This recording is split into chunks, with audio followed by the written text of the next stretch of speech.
finished just to see how the preparations are going for pasukan next week. Marami tayo, more or less, ang bilang natin, 27 million ang papasok na bata, papasok sa eskwela. So we have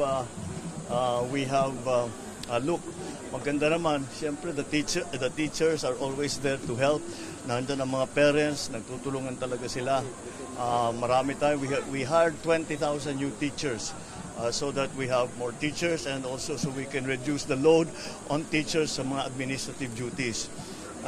So yung mga sa inspection namin, yung mga, alam niyo ba yung ibang nakita namin na school building, Marcos type school building pa. Ang Marcos type school building was supposed to be replaced between 20 and 30 years. Ang life niyan is 20 to 30 years.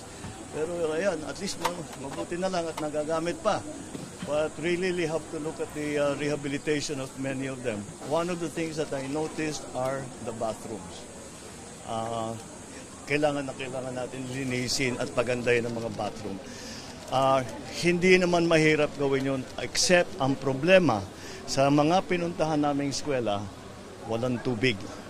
Kaya yun ang titignan namin na mabuti kung saan dapat manggaling yung tubig, bakit walang tubig at nagbabayad naman sila para sa kanilang water supply. So for me, basic yan kasi pati yung health ng bata natatamaan na magkakasakit yan kung hindi malinis ang mga pinupuntahan nilang mga bathroom.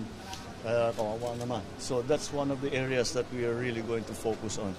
Just on the health and safety of the kids. Of course, that's the most basic and most important thing that we have to do.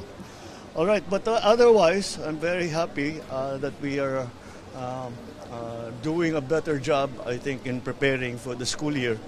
And everybody has already been